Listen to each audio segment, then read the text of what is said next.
Ambassador Kwang Ho Lee walked through the massive halls of the Galactic Council building with heavy steps.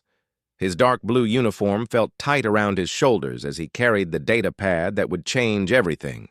For 50 years, humans had been part of this council, and for 50 years, they had been treated like children who could not be trusted with important decisions.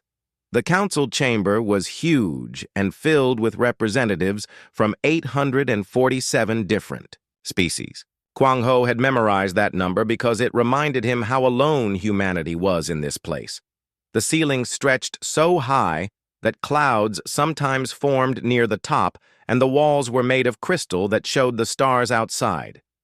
It should have been beautiful, but to Kwang Ho, it felt like a prison.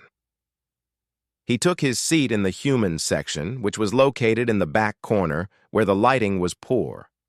The other species had their sections closer to the center, where the important discussions happened. Kwang Ho looked around at the familiar faces that had dismissed human ideas for decades. There was Vorthak, the reptilian who led the Dominion and never missed a chance to call humans primitive. His scales were dark green today, which meant he was in a bad mood. Next to him sat Zilandra from the Crystalline Collective, whose body looked like living diamond but whose thoughts were cold as ice. She always spoke about logic and efficiency while ignoring anything that involved emotion or creativity. Behind them buzzed Gexmore from the insectoid hive, who looked like a giant mantis wearing robes. The hive mind species never understood why. Humans made individual choices instead of following one leader like ants following their queen. These three species controlled most of the council votes, and they had made it clear many times that humans did not belong with the advanced civilizations. The session began with the usual announcements about trade agreements and territorial disputes. Kwang Ho waited for his turn to speak while listening to the same condescending voices he had heard for years. When species asked for military support or scientific cooperation, they were given resources and encouragement. When humans asked for the same things, they were told they needed more time to mature as a civilization. Finally, the council speaker called for new business, and Kwang Ho stood up. His voice carried across the massive chamber as he began his presentation about the Galactic Defense Initiative. Humans wanted to contribute their ships and soldiers to help protect the galaxy from external threats. Earth had developed new weapon systems and shield technologies that could make the combined fleet stronger. Human pilots had proven themselves in dozens of small conflicts and were ready for larger responsibilities. As Kwang Ho spoke, he could see the familiar expressions on the faces around him. Some looked bored while others seemed amused. Vorthak was making that hissing sound that reptilians made when they found something funny. Zilandra's crystalline features remained perfectly still, which was how her species showed disapproval. Gexmore's compound eyes were focused on a data screen instead of the human ambassador.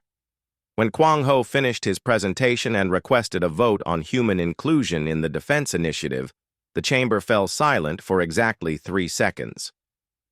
Then Vorthak began to laugh. It was a harsh sound that echoed off the crystal walls and made other species join in with their own versions of laughter. The reptilian stood up to his full height of nearly 3 meters and spoke in his deep voice that carried easily through the chamber. Humans were too aggressive, he said. They fought among themselves too much to be trusted with galactic security. They were unpredictable and emotional, which made them dangerous partners. Worst of all, they were too individualistic to work well with species that valued cooperation and order. Vorthak sat down with a dismissive wave of his clawed hand, as if the matter was completely settled. Zilandra rose next, and her voice was like music played on glass instruments. She had run calculations, she announced, and determined that human emotional responses made them 47% less efficient than other species in military operations. Their tendency to make decisions based on feelings rather than logic created too many variables for successful long-term planning. The crystalline being concluded that including humans in the defense initiative would actually make the galaxy less safe. Gexmoor's contribution was shorter, but just as cutting. The insectoid buzzed about chaos and disorder being the natural state of human society. Individual humans could not be predicted or controlled, which made them incompatible with proper military structure. The hive mind could not understand how creatures that refused to think as one could ever work together effectively. Other species added their voices to support these opinions. The ethereal collective agreed that humans lacked sufficient spiritual development. The mechanical assembly stated that human technology was still too primitive. The Aquatic Federation mentioned that humans had only recently learned to travel between stars. Each comment felt like another weight being placed on Kwang Ho's shoulders. Then came the final insult. The council voted not just to reject human participation in the defense initiative, but to restrict human expansion to only 3-star systems. They called it containment protocols for developing species. Humans would not be allowed to establish colonies beyond the systems they already controlled until they could prove they had advanced enough to join galactic civilization properly. Kwang Ho felt something break inside his chest as the vote was announced. 712 species voted for the restrictions. Only 34 voted against them. 1 abstained. The numbers meant that humanity had fewer friends than Kwang Ho had hoped, and more enemies than he had feared. He stood up slowly and looked around the chamber at all the species that had just decided humanity's future without caring about human opinions. His hands were steady as he activated his datapad and began to read the statement he had hoped never to use. His voice was clear and calm as he spoke the words that would change everything. Humanity withdrew from the Galactic Council, effective, immediately. They had sought partnership and been offered patronization. They had offered friendship and been demanded to submit. The human ambassador thanked the council for teaching his species exactly what they could expect from galactic civilization. What happened next would be the council's responsibility. Kwang Ho walked out of the chamber while the other species sat in shocked silence. Some of them began to whisper among themselves, but most seemed confused about what had just happened. Vorthak was the first to speak, and his words followed the human ambassador down the hallway. Humans would come crawling back within a year, he declared. They could not survive without council support and protection. Their withdrawal was just a tantrum that would be forgotten once reality set in. The reptilian was already discussing how to divide human territories once their civilization collapsed. Other species joined the conversation with suggestions about which worlds would be most valuable and which technologies might be worth salvaging. None of them seemed to consider that. Humanity might have other plans. 6 months after Ambassador Kwang Ho walked out of the council chamber, something impossible began happening across the galaxy. Human colonies that had existed for decades simply vanished from all sensors and communication networks. Not destroyed, or abandoned, but gone, as if they had never existed in the first place. The first disappearance happened on Kepler Station, which had been humanity's main trading post in the Outer Rim. Admiral Sujin Park stood on the bridge of her flagship, watching the empty space where the station should have been. Her sensors showed nothing but cosmic dust and radiation from a nearby star. The massive structure that had housed 50,000 humans and processed millions of tons of cargo every month had simply ceased to exist. Sujin was a small woman with sharp eyes who had commanded human ships for 20 years.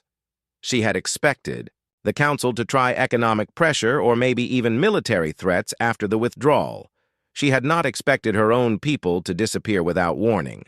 Her communication officer reported the same message from every human colony they tried to contact. No response, no signal, no trace of human presence anywhere. Dr. Taemin Kim was working in his laboratory on Earth when the phase shift technology finally became operational. The tall scientist with graying hair had been developing the system in secret for over a decade, but had never had permission to test it on a large scale. Now, with humanity no longer bound by council restrictions, he could implement the most ambitious hiding project in galactic history. The phase shift worked by moving matter slightly out of normal space-time. Objects affected by the field remained in the same location, but existed in a parallel dimension that could not be detected by any known scanning technology. To outside observers, the objects simply disappeared, while the people inside could see and interact with everything normally. The only limitation was that phase-shifted objects could not interact with normal space until the field was deactivated. Taemin had calculated that humanity could phase-shift entire planets if they had enough generators and power sources. The project required every human colony to work together in perfect coordination. Each settlement had been secretly building phase-shift equipment for months while maintaining normal trade and communication with other species. When the signal was given, every human outpost activated their systems simultaneously. Engineer Bo-Ra Shin was responsible for coordinating the technical aspects of the operation from her base on Mars. The young woman with quick hands and a brilliant mind had designed the communication network that allowed phase-shifted colonies to stay in contact with each other. Her system used quantum entanglement principles that worked even across dimensional barriers. Bo-Ra watched her monitors as colony after colony reported successful phase activation. New Tokyo vanished from sensors, followed by Mining Station Alpha and the agricultural worlds in the Centauri system. Within 6 hours, every human settlement outside of Earth had disappeared from galactic awareness. Earth itself would be the last to phase shift after all preparations were complete. The reactions from Council species were predictable at first. Vorthak's military immediately sent ships to investigate the disappearances. The reptilian general assumed that some unknown enemy had attacked human colonies and was preparing to target other species next. His warships found nothing but empty space where thriving human settlements should have been.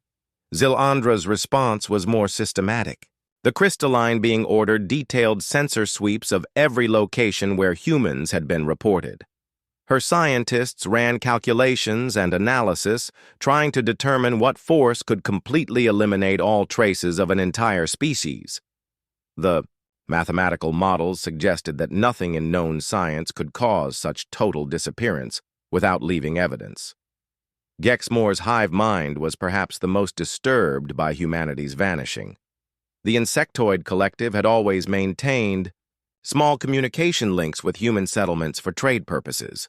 When those links suddenly went silent, the hive mind experienced something like confusion, which was unusual for a species that shared all thoughts and memories. Captain Haewon Cho commanded one of the last human ships operating in normal space. Her mission was to monitor Council reactions and gather intelligence while appearing to be just another merchant vessel. The middle-aged woman with careful eyes watched Council fleets searching desperately for any sign of human activity. What the Council species discovered was disturbing. Human disappearance was causing problems they had not anticipated. Supply chains that had operated smoothly for decades were suddenly breaking down. Critical materials that humans had provided were no longer available. Technologies that humans had developed or improved were no longer being maintained or upgraded. The economic impact became clear within weeks. Human traders had been moving goods between species that rarely dealt with each other directly. Human manufacturers had been producing components that other species used but did not know how to make themselves. Human researchers had been solving problems and developing innovations that kept galactic civilization running smoothly. Vorthak discovered that his military depended on human-manufactured power cells for their weapon systems. The reptilian species could make the cells themselves, but their versions were less efficient and more expensive. Without human suppliers, his fleet's operational capacity dropped by 30% almost immediately. Zilandra found that her people's computer systems relied on human-designed software for complex calculations. The crystalline beings were excellent at logic and mathematics, but humans had created programs that could handle variables and uncertainty in ways that pure logic could not match. Without human programmers, many of her civilization's most important systems began to malfunction. Kexmore's hive mind realized that human agricultural techniques had been feeding billions of creatures across dozens of species. The insects could produce food efficiently, but only for their own kind. Human farmers had developed methods for growing crops that could sustain many different types of life forms. Food shortages began appearing in systems that had not grown their own crops for generations. The council called emergency sessions to address what they now called the human crisis. Representatives who had laughed at Kwang Ho 6 months earlier were now demanding answers about where humans had gone and how to get them back. Panic was starting to spread as more and more problems emerged from humanity's absence. Some species suggested that humans had been destroyed by an unknown enemy and that the same fate might await other civilizations. Others proposed that humanity had developed some kind of advanced technology and was hiding until they could return as conquerors. A few wondered if humans had simply left the galaxy entirely to find somewhere else to live. The truth was that humanity was still exactly where they had always been, but existing in a parallel dimension that made them invisible to the rest of the galaxy. Phase-shifted human colonies were busier than they had ever been before. Without council restrictions, they could finally develop technologies and explore ideas that had been forbidden or discouraged. Taemin's research teams were making breakthrough discoveries almost daily. Bo-Ra's engineers were designing weapons and ships using principles that the council had declared too dangerous for younger species to understand. Sujin's military forces were training with new tactics and equipment that took advantage of abilities other species had always called weaknesses. The most important work was being done by intelligence teams led by Captain Hei Wan. Her people were studying every council species in detail, learning about their strengths, weaknesses, and dependencies. Information that had been classified or restricted was now available for human analysis. The results were both fascinating and disturbing. Humanity discovered that the council's power structure was much more fragile than it appeared. Many species were held in line by fear rather than loyalty. Others were dependent on technologies or resources that could be cut off easily. The galaxy's most powerful civilizations had weaknesses that they tried to hide, but that human observers could identify and catalog. After 8 months of silence, humanity sent a single message that appeared simultaneously on every personal communication device belonging to council representatives. The message was simple and unsigned, but everyone knew who had sent it. The text appeared in each species' native language and said exactly the same thing everywhere. You wanted us gone, and now you have your wish. Congratulations on getting what you asked for. The message came with no return address and no way to respond. It vanished from the devices after being displayed for exactly 1 minute, leaving no trace that it had ever existed. The psychological impact of the message was enormous. It confirmed that humanity still existed somewhere and had the ability to reach any individual in the galaxy whenever they chose. It also made clear that the disappearance had been deliberate rather than the result of some accident or attack by unknown enemies. Council species began to realize that they might have made a serious mistake in driving humanity away. The economic problems were getting worse every month, and there seemed to be no solution that did not involve finding humans and convincing them to return. Some representatives began to suggest that maybe the council should have listened to human requests, instead of dismissing them so completely. 18 months after humanity vanished, the galaxy faced something worse than economic collapse. The Void Walkers had returned, and this time they brought an army that could destroy entire star systems. Admiral Sujin Park watched the reports, coming in from her hidden command center, and knew that everything was about to change again. The Void Walkers were creatures from outside normal space who fed on the energy of living worlds. They appeared as shadows with glowing eyes that could pass through solid matter and drain the life from anything they touched. No weapon known to Council science could harm them, and their ships were made of some material that absorbed all energy. directed at it. Vorthak's proud military was the first to encounter the returning enemy. The reptilian general had been searching for humans for over a year when his scouts detected strange readings near the edge of Dominion territory. He sent a full battle group to investigate what he assumed was finally evidence of human activity. Thakyo, Voidwalker fleet that destroyed Vorthak's ships, was small by their standards, but larger than anything the Council had seen before. 12 massive vessels that looked like moving pieces of night sky surrounded the reptilian force and began draining power from every system. Weapons, failed shields collapsed, and life support systems shut down as the Voidwalkers fed on the energy that kept the ships running. Only 3 reptilian vessels escaped to report what had happened. Their crews described an enemy that could not be fought with conventional tactics. The Voidwalkers did not destroy ships in the usual way by breaking them apart or exploding them. Instead, they drained everything that made the ships work, leaving behind empty hulls drifting in space. Zilandra received the reports with her usual logical analysis, but even she could not calculate a solution to this problem. The crystalline being had access to the most complete military database in the galaxy, and none of it contained effective methods for fighting Voidwalkers. Her scientists ran simulation after simulation, and every result ended in defeat for Council forces. The first worlds to fall were mining colonies in systems that most species considered unimportant. The Voidwalkers landed on planets and began draining the life energy from everything they found. Plants withered, animals collapsed, and even the bacteria in the soil died as the invaders consumed the force that animated all living things. What made the situation terrifying was how quickly the Voidwalkers could strip a world clean. A planet that had supported millions of creatures would be reduced to lifeless rock within days. The invaders seemed to grow stronger with each world they consumed, and their fleet expanded as more ships arrived from whatever dimension they called home. Gexmoor's hive mind experienced something close to panic as the Voidwalkers approached insectoid territory. The collective consciousness that connected all members of their species made them particularly vulnerable to the energy-draining effects.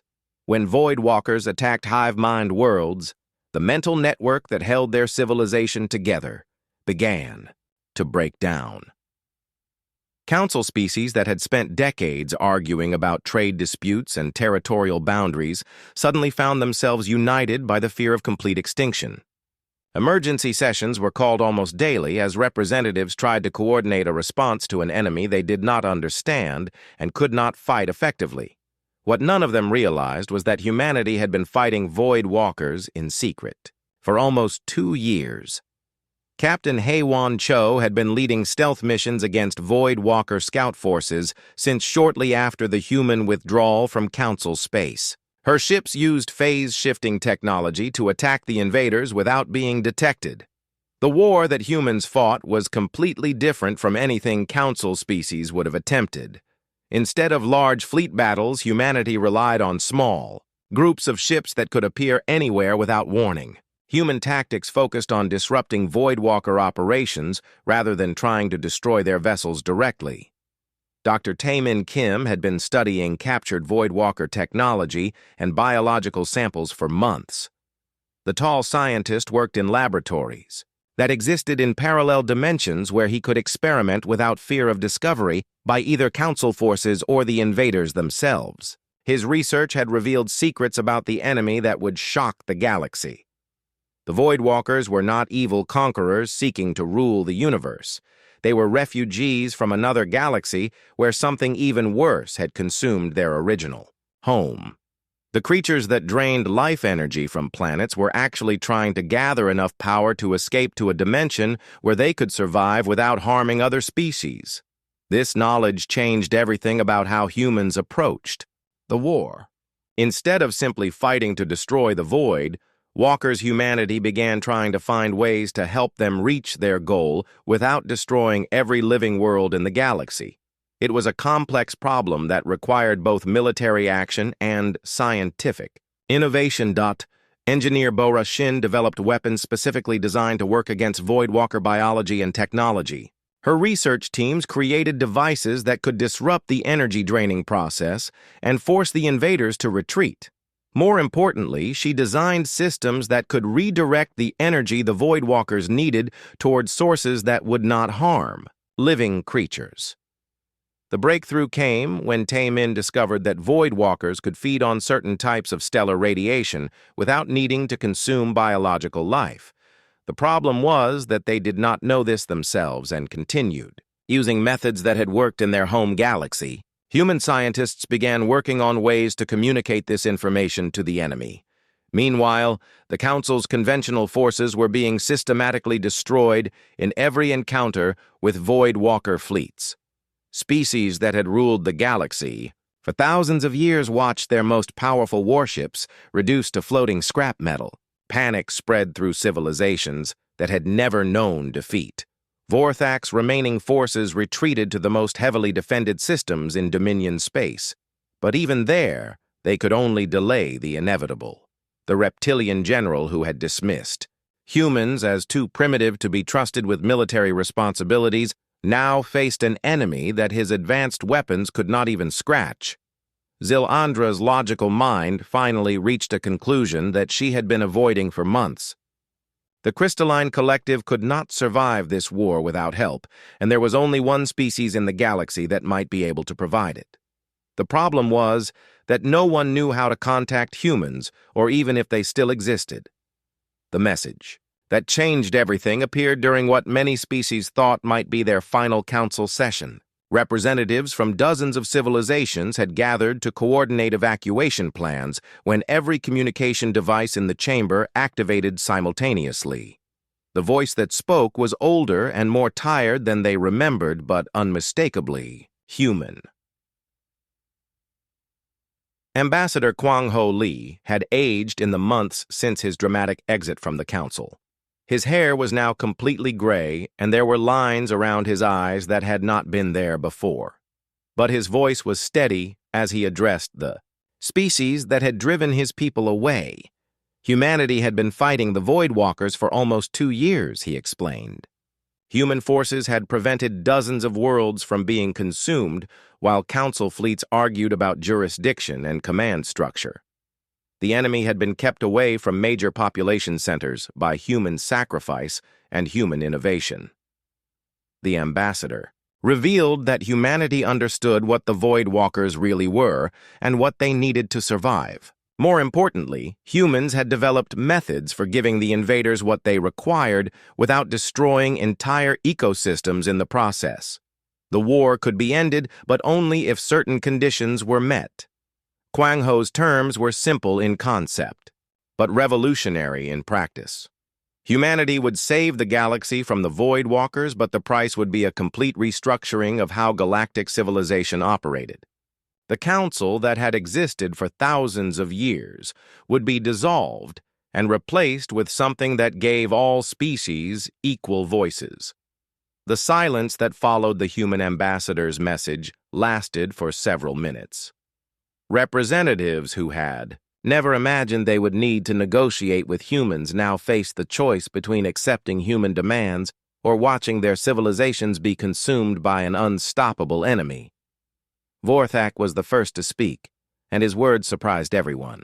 In the chamber, the reptilian general who had led the opposition to human inclusion in galactic affairs now admitted that his people could not survive without human help. Pride and tradition meant nothing to creatures facing extinction.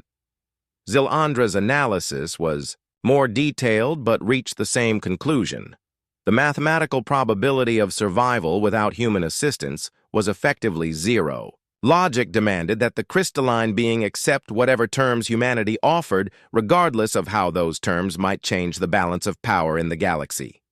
Even Gexmoor's hive mind agreed that survival took priority over the old ways of doing things. The insectoid collective consciousness that had once viewed human individualism as chaotic now recognized that humanity's unpredictable nature might be exactly what was needed to defeat an enemy that defied conventional understanding. The vote. was unanimous for the first time in Council history. Every species present agreed to accept human terms in exchange for salvation from the Void Walkers. The negotiation meeting took place aboard a human vessel that existed partially outside normal space. Ambassador Kwang Ho sat across from representatives of the three most powerful Council species in a room that seemed to shift and blur at the edges. The phase-shifting technology that had hidden humanity for so long now served as a demonstration of how far human science had advanced during their isolation. Vorthak entered the meeting chamber with visible discomfort. The reptilian general was used to being the most dangerous predator in any room, but the strange properties of the human ship made his natural senses useless. He could not tell which direction led to escape routes or whether the walls were solid matter or energy constructs. For a species that valued military superiority above all else, this uncertainty was deeply disturbing. Zelandra's crystalline form reflected the odd lighting in ways that created confusing patterns on the walls. Her logical mind was processing thousands of calculations per second, trying to understand how human technology could bend the laws of physics so completely. Every analysis returned impossible results which challenged her species' most basic beliefs about how the universe worked. Gexmoor's compound eyes were constantly moving as the hive mind tried to process sensory input that made no sense to their collective consciousness. The insectoid being had never experienced a space where individual thoughts could not be shared properly with the rest of their species. The isolation was more frightening than any physical threat could have been. Kwang Ho looked older than his years, but his voice was steady as he presented humanity's demands to the species that had dismissed them so completely. The document he placed on the table contained terms that would fundamentally change how galactic civilization operated and who would control its future direction. Humanity wanted full recognition of their sovereignty over all star systems they had claimed during their isolation. The list included dozens of worlds that other species had never heard of and some that had been considered uninhabitable by conventional science. Human expansion during the hidden years had been more extensive than anyone had imagined. The economic terms were equally surprising. Humanity demanded reparations for 50 years of discrimination and for the damages caused by their forced isolation from galactic trade networks. The amount was calculated not just in monetary value, but in lost opportunities and technological development that had been prevented by Council restrictions. More shocking than the territorial and economic demands was humanity's insistence on a complete restructuring of galactic government. The old Council system where powerful species dominated smaller ones would be replaced by a union where representation was based on contribution rather than historical dominance. Every species would have an equal voice in decisions that affected the galaxy as a whole. Humanity also demanded access to all Council archives and technologies that had previously been restricted or classified. They wanted to examine thousands of years of scientific research and military intelligence that had been kept secret from younger species. The knowledge contained in those databases represented the accumulated wisdom of entire civilizations. Perhaps most disturbing to the Council representatives was humanity's demand for the right to independently contact and negotiate with non-Council species.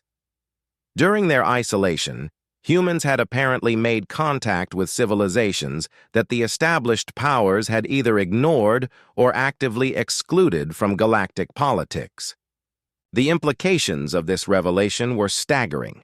Dr. Taemin Kim entered the meeting room carrying data tablets that contained evidence of humanity's activities during their hidden period.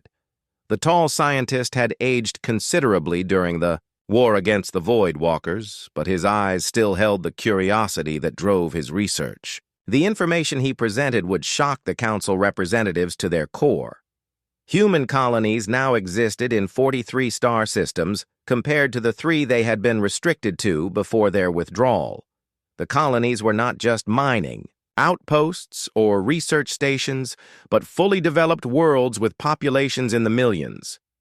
Humanity had built an interstellar civilization while remaining completely invisible to Council sensors. The technological advances were even more impressive than the territorial expansion. Human scientists working without council oversight had made breakthroughs in fields that established species had been studying for millennia without success. Energy manipulation, dimensional physics, and biological engineering had all progressed, beyond anything in the council databases. Most shocking of all was the revelation that humanity had made contact with 17 different species that the council had either rejected or never encountered. These civilizations represented billions of intelligent beings who had been excluded from galactic politics by the established powers. Humanity had built alliances with these forgotten species and learned from their unique perspectives. Vorthak's reaction to these revelations was explosive. The reptilian general stood up so quickly that his chair crashed to the floor behind him. His natural aggression was triggered by the realization that humanity had become more powerful than his own dominion while pretending to be weak and primitive. The idea that mammals had outmaneuvered one of the galaxy's apex predators was humiliating beyond measure. The reptilian leader declared that he would rather see his civilization destroyed than submit to human authority. His species had ruled through strength for thousands of years, and accepting human terms would mean admitting that everything they believed about natural superiority was wrong. Vorthak would choose extinction over such shame. Kwang Ho's response was delivered with the same calm tone he had used throughout the meeting. Humanity did not want to rule over other species or humiliate their former oppressors. They simply wanted the respect and equality that had been denied to them for so long. If Vorthak preferred destruction to cooperation, then that was his choice to make. What happened next demonstrated just how completely the balance of power had shifted. Engineer Bo-Ra Shin activated a display screen that showed Vorthak's most heavily defended fortress world in real time.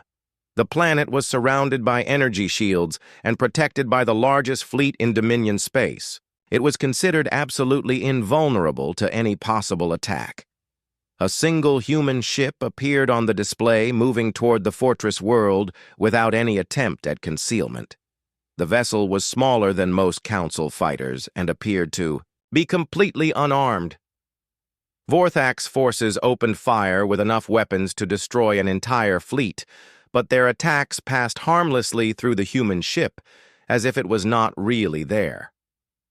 The human vessel reached the planet's surface and activated a device that turned the world's own defensive systems against itself. Energy shields that had been designed to keep attackers out now trapped the defenders inside. Weapons platforms that had protected the world for centuries began firing on each other in patterns that created a cascading system failure. Within minutes, the fortress world that had been the symbol of Dominion power was reduced to a lifeless rock floating in space. The massive fleet that had been guarding it was destroyed by weapons that should have been protecting them. The demonstration was surgical precise and completely devastating. Vorthak collapsed back into his chair with his aggressive posture completely deflated. The reptilian general, who had spent his life believing in the superiority of strength and violence, now understood that humanity possessed power beyond his comprehension. Their weapons could turn his greatest advantages into fatal weaknesses. Zilandra's mathematical mind was struggling to process what she had just witnessed. The crystalline being ran calculations trying to understand how human technology could manipulate matter and energy with such precision. Every analysis suggested that what they had seen should have been impossible according to known physics. Yexmore's hive mind was experiencing something close to terror as the collective consciousness tried to comprehend the implications of human capabilities. If one human ship could destroy the most defended world in the galaxy, then what could their entire fleet accomplish? The insectoid being began to understand that resistance to human demands would be suicide. The silence in the meeting room lasted for several minutes as the council representatives absorbed the reality of their situation. Species that had controlled the galaxy for thousands of years now found themselves dependent on the mercy of creatures they had considered primitive just months before. Kwang Ho broke the silence with words that would be remembered throughout galactic history. Humanity did not want to be the galaxy's rulers or its destroyers. They wanted to be partners in building something better than what had existed before. The choice between cooperation and destruction belonged to each species individually. Admiral. Soo-Jin Park's voice came through the communication system with a warning that made the choice even clearer. Human long-range sensors had detected another threat approaching their region of space. Something larger and more dangerous than the Void Walkers was coming and would arrive within 2 years. The galaxy would need to be united and strong to survive. What was approaching? The vote that followed was not really a choice at all. 2 years after humanity's dramatic return to galactic politics, the universe looked completely different than it had before. The old council building had been replaced by a massive space station that orbited no single world but moved freely through space. Representatives from over 1,000 species now gathered there to participate in what humanity had named the Galactic Union. Ambassador Kwang Ho Lee stood before the Great Assembly Hall wearing the simple gray uniform of the Union's Secretary General. The massive chamber could hold delegates from civilizations that ranged from gas-dwelling energy beings to silicon-based rock creatures. Translation systems that humans had developed allowed every species to understand each other perfectly, regardless of their method of communication. The changes went far beyond just architecture and technology.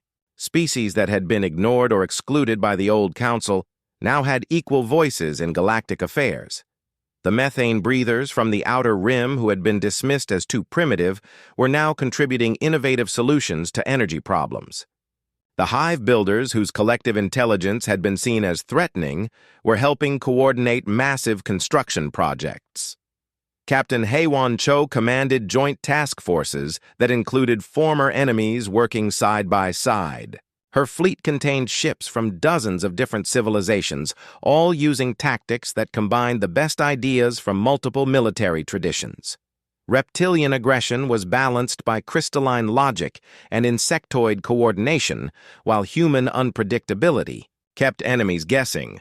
The results of this cooperation were beyond what any single species had achieved alone. Fleet effectiveness had increased by 400% as different combat philosophies merged into new approaches that were greater than the sum of their parts. Battles that would have been impossible to win under the old system were now routine victories for Union forces. Dr. Taemin Kim's research facilities sprawled across multiple dimensions where scientists from hundreds of species worked together on problems that had puzzled civilizations for millennia. The tall scientist had aged gracefully into the role of Director of Galactic Sciences, and his laboratories were producing breakthroughs almost daily. The most important discovery had been the true nature of the Void Walkers and their relationship to the approaching threat that Admiral Soo-Jin had detected. The creatures that had once seemed like unstoppable invaders were actually refugees fleeing from something called the Harvest Fleet. Understanding this had allowed humanity to negotiate a peace treaty that turned former enemies into valuable allies. The Void Walkers possessed knowledge of technologies and civilizations from other galaxies that expanded the Union's understanding of the universe enormously. Their ability to exist partially outside normal space-time made them perfect. Scouts and messengers for long-distance exploration. What had once been humanity's greatest enemy was now one of their most important partners. Engineer Bo-Ra Shin had been promoted to Director of Advanced Technology Development, and her teams were creating devices that seemed like magic to older civilizations. The young woman who had once worked in secret on Mars now commanded resources from across the galaxy and was pushing the boundaries of what anyone thought possible. The defensive systems she designed protected Union worlds from threats that conventional weapons could not handle. Energy shields that existed in multiple dimensions simultaneously could stop attacks from any known source. Weapons that manipulated the fundamental forces of reality gave Union fleets advantages that made victory almost certain against traditional enemies. But the greatest changes were not technological or military, but social and political. The rigid Hierarchies that had dominated galactic civilization for thousands of years had been replaced by fluid systems that valued contribution over tradition. Species rose and fell in influence based on what they could offer rather than how long they had held power. Some civilizations thrived under the new order, while others struggled to adapt. Vorthak's reptilian dominion had split into factions, with some embracing human-influenced reforms, while others plotted to restore the old ways. The reptilian general himself had become an unlikely ally of humanity after witnessing their effectiveness against the Void Walkers. Zilandra's crystalline collective had adapted more successfully to the changes. The logical species found that working with emotional and unpredictable partners actually improved their decision-making by introducing variables they had never considered before. Their perfect calculations became even more perfect when balanced by human intuition and alien perspectives. Gexmoor's hive mind had perhaps changed the most of all the former council powers. Exposure to human individualism had allowed some insects to develop independent thoughts while still remaining connected to the collective. This hybrid consciousness was proving more adaptable and creative than either pure individualism or complete unity. The approach of the Harvest Fleet had originally seemed like another disaster waiting to happen, but Union intelligence had revealed a different picture. The massive armada was not a conquering force, but a desperate evacuation fleet carrying the survivors of multiple galaxies that had been consumed by an even greater threat. Admiral Sujin Park commanded the Union forces that made first contact with the Harvest Fleet refugees. The middle-aged woman who had once hidden human ships from Council sensors now negotiated with beings whose civilizations were billions of years older than anything in the local galaxy cluster. The stories told by Harvest Fleet survivors were terrifying beyond imagination. They spoke of a force called the Consumers that moved from galaxy to galaxy, draining all energy and matter until nothing remained but empty space. Entire galactic clusters had been reduced to cosmic dust by creatures that existed on scales too large for most minds to comprehend. What made the situation manageable was that the Consumers moved slowly by galactic standards. Their approach could be detected centuries or millennia in advance, which gave civilizations time to prepare defenses or evacuation plans. The Harvest Fleet had been fleeing for over 50,000 years, gathering refugees from doomed galaxies. The knowledge and technology that came with the refugees was beyond anything the Union had possessed before. Sciences that had been theoretical speculation became practical applications. Engineering projects that would have taken centuries could now be completed in decades. The fusion of multiple galactic civilizations created possibilities that none had imagined alone. But integration of so many different species and cultures created new challenges that tested the Union's flexibility. Cultural conflicts arose between groups that had fundamentally different ways of existing.